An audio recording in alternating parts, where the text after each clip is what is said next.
नमस्कार दोस्तों, आज हम बात करने वाले हैं वैदिक काल के भारत की। वैदिक काल में भारत कैसा था? क्या उस समय के लोग भी आज के मनुष्य की तरह चाय और अंडे का सेवन करते थे? क्या उस समय के लोग भी आज ही के मनुष्य की तरह आने जाने में साइकिल, मोटरसाइकिल और हवाई जहाज़ का प्रयोग करते थे?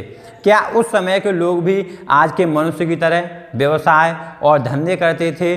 क्या उस समय के लोग भी आज ही के मनुष्य की तरह ऊंच और नीच का भाव रखते थे? दोस्तों, आखिर वैदिक काल में कैसा था हमारा भारत? इन सभी सवालों के जवाब जानेंगे हम वीडियो के माध्यम से, तो वीडियो के लास्ट तक बने रहें।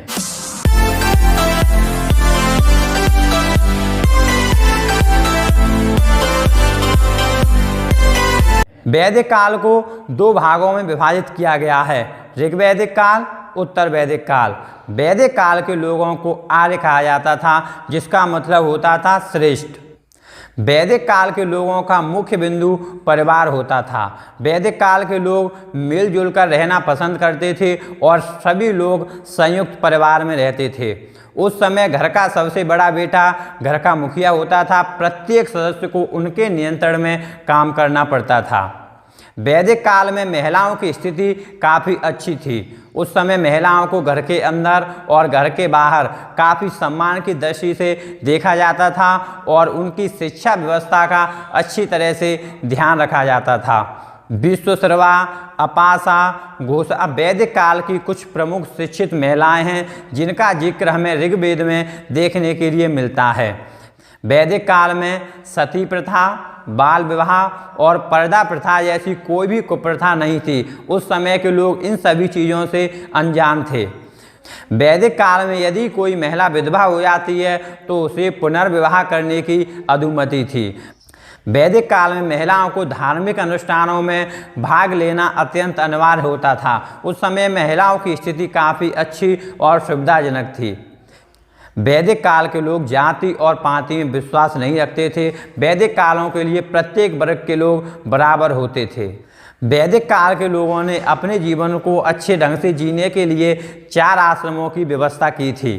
वैदिक काल के लोगों ने मनुष्य की अनुमानित आयु 100 वर्ष को मानकर प्रत्येक आश्रम को 25 वर्गों में विभाजित किया था, जिसमें पहला आश्रम था ब्रह्मचर्य आश्रम, जिसमें प्रत्येक मनुष्य को गुरुकुल में जाकर वहां धर्म और अन्य चीज़ों की दीक्षा लेनी होती थी। उसके बाद था गृहस्थ आश्रम।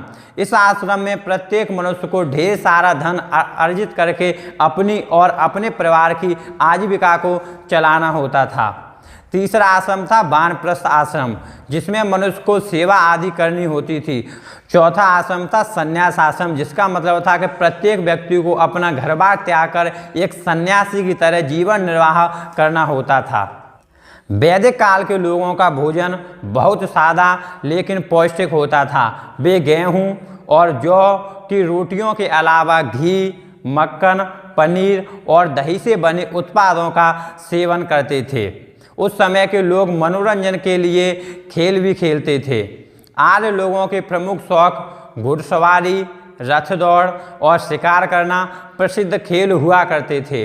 वैदिक काल के लोगों का प्रसिद्ध खेल पासा हुआ करता था। वैदिक काल के लोग संगीत प्रेमी थे।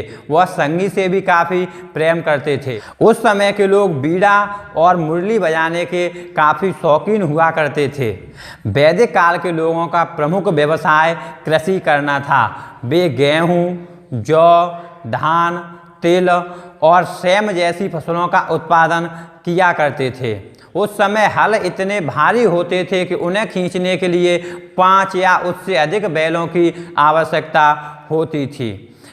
वैदिक काल के लोगों का दूसरा सबसे महत्वपूर्ण व्यवसाय पशुपालन था। उस समय व्यक्ति की समृद्धि का अनुमान उसके पास गायों की संख्या को देखकर लगाया जाता था। उस समय व्यक्ति गायों के अलावा बैल, घोड़े, भेड़, बकरी, कुत्ते आदि भी पालते थे।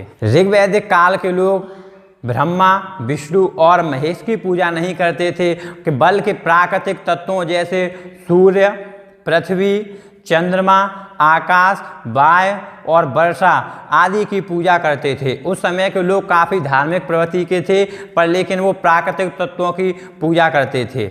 वैदिक काल के लोग अपने पुत्रों को शिक्षित करने के लिए काफ़ी ध्यान देते थे। उस समय शिक्षा सभी बच्चों को गुरुकुल में दी जाती थी। गुरुकुल गांव के बाहर दूर वन में स्थित हुआ करते थे। उस समय शिक्षा देने वाले ज़्यादातर ब्राह्मण होते थे। किसी भी विद्यार्थी से शिक्षा के शुल्क के रूप में कोई भी पैसा नहीं लिया जा सकता था। शिक्षा समाप्त होने के बाद अपनी सामर्थ्य के अनुसार जो भी विद्यार्थी चाहे वो गुरु को गुरु दक्षिणा दे सकता था। वैदिक काल के लोग बड़े ही ज्ञानी, दयावान और अनुभवी होते थे।